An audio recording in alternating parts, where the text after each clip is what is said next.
Mexico's greatest female director, hands down, is Issa Lopez. No doubt. Last 20 years, critically acclaimed as a writer, as a director. There is nothing that you can take away from that. And we here at the Latino Slant uh, salute and celebrate that as well. I'm a huge fan of Tigers Are Not Afraid. We have that review on our latinoslant.com website. Recently, Issa Lopez was interviewed. Looks like a part of Hollywood Reporter, and she had some very interesting things to say in regards to not only trolls, according to her, from the uh, True Detective, Night Country, which was what she wrote, directed, and was the showrunner for, but also to the turning of the tide, it seems, in regards to pop culture in film, television, and music. So I thought this was really interesting.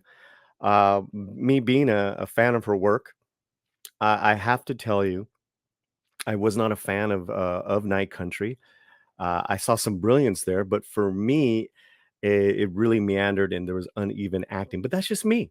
That's just me. And I watched the entire season as a Max subscriber. So, there were some brilliant moments, but as a season as a whole, just fell short. That's all right. Life goes on.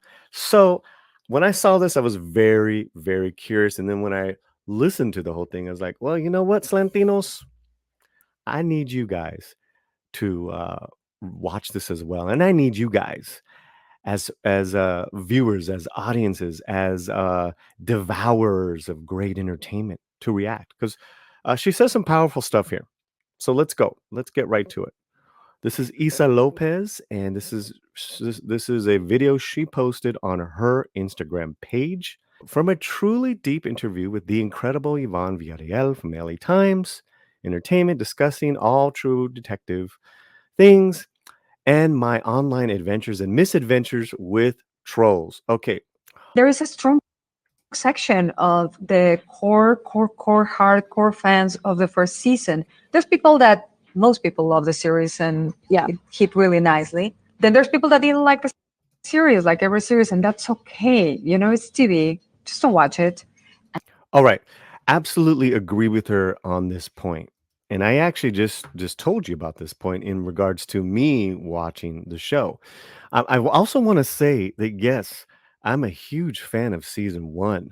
Woody Harrelson, Matthew McConaughey.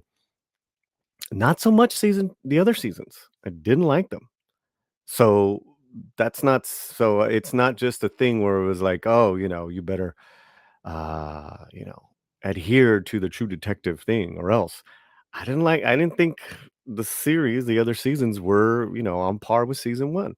So, just like she said, and how I told you, all right, wasn't for me season 4, move on. There's some people that hated the series for the wrong reasons. I wouldn't engage with that discourse because I feel those attacks were not even meant for me, really. What was happening is Okay, Issa, you've been in the game for a long time. I think no matter what you do, right? Horror, comedy, genre, woman, man, there's always going to be trolls.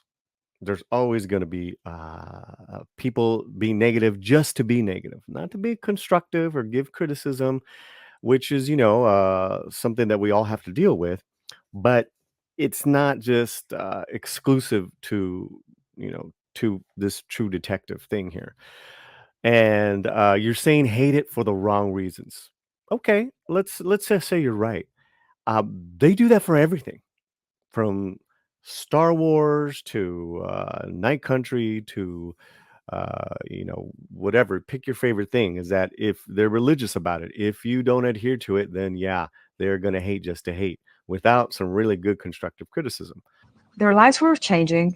Barbie is the most successful movie in cinema very recently when the show dropped. Taylor Swift is taking over the Super Bowl. Mm, They were not even on the know that March Madness was going to change so deeply, and that mm, Beyonce Knowles was going to release an album that was going to completely take over country music, and the world is changing for that core audience. Okay, well, so she dips her feet into American pop culture with all of this is what she is saying is that their world is changing. So I'm going to assume she means the white American male, the straight white American male. And she references different successes by female entertainers, right? Barbie, Taylor Swift, March Madness. I didn't get the connection with college basketball and female achievement there. Help me out, guys, unless I'm wrong. Beyonce with a huge country smash. Again, I don't want to take it. I'm not taking anything away from any of those achievements. Some were directly catered for the female audience and became a hit. Barbie, yes.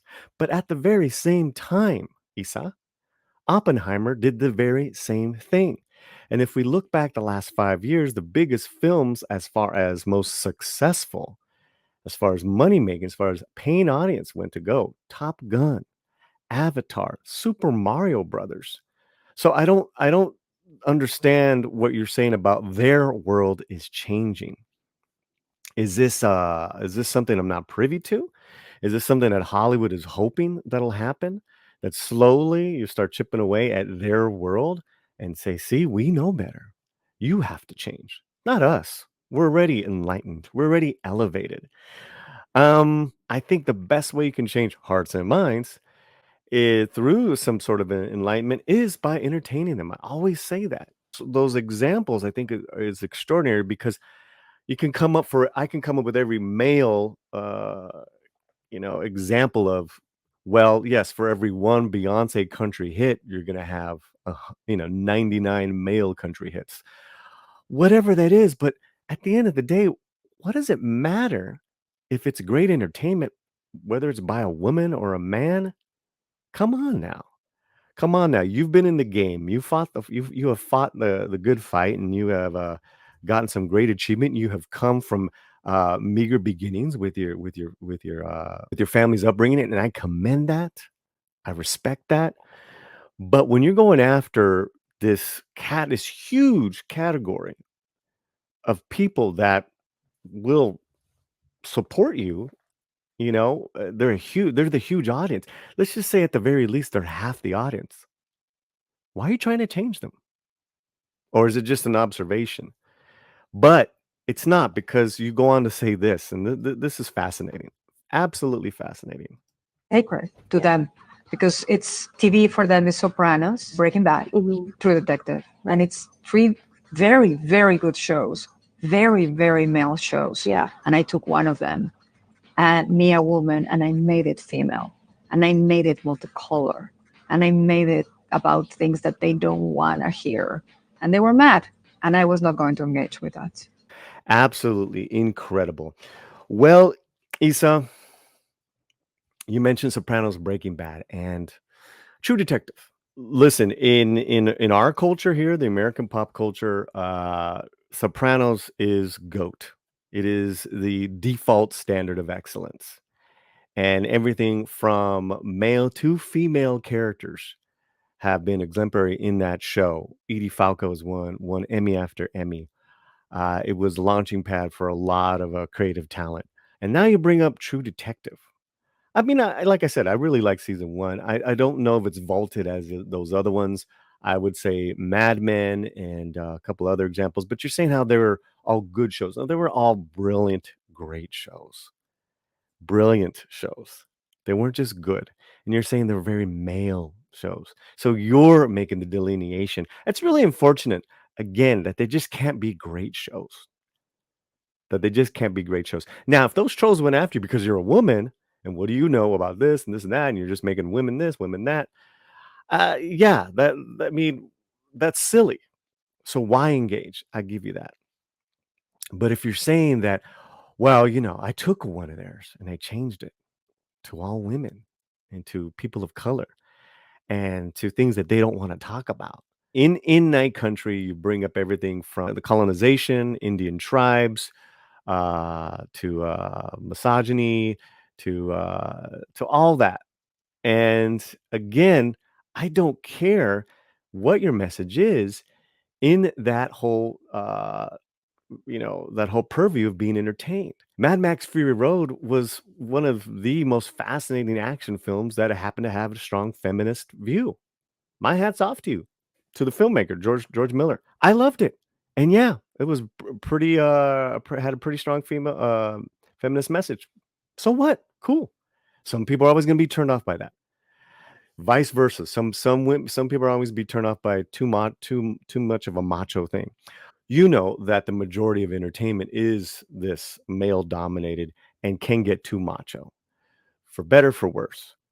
So if you're trying to change hearts and minds, I would just say let the work speak for itself. In fact, Issa, I said that to you before you decided to leave Twitter because you were engaging with the trolls. And I said to you, via Twitter, I don't know you personally. I was just being supportive.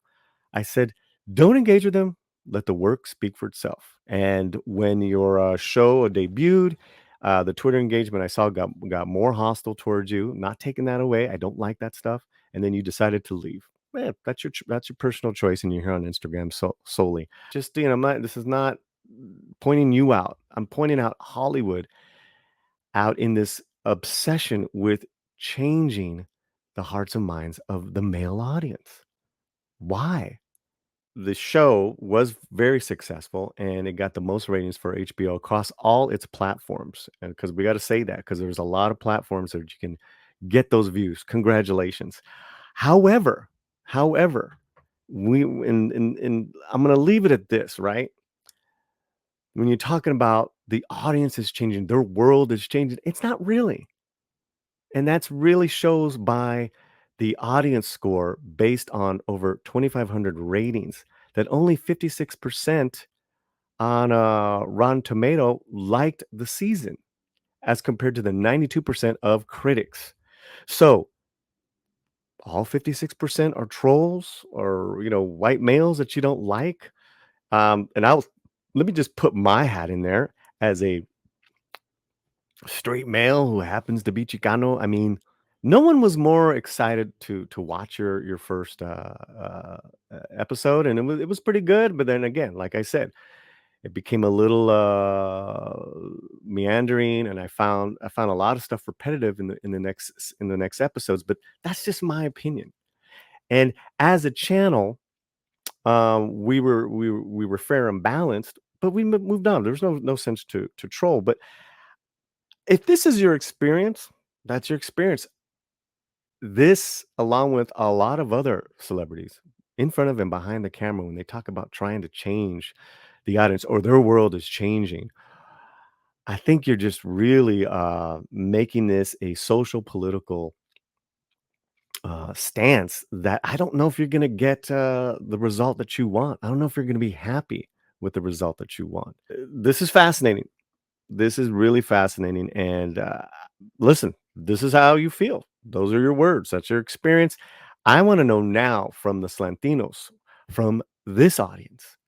Uh, how do you feel? How do you feel about this? Have you seen her work? Have you seen True Detective? Have you seen Tigers Not Afraid, which I highly recommend? One of my favorite horror films from the last 25 years. Let's go right now to your comments, and we'll leave it at that. We'll leave it at that. But yeah, whew, absolutely fascinating. Fascinating times we live in. Wherever you're at, keep your slant forward. Gracias.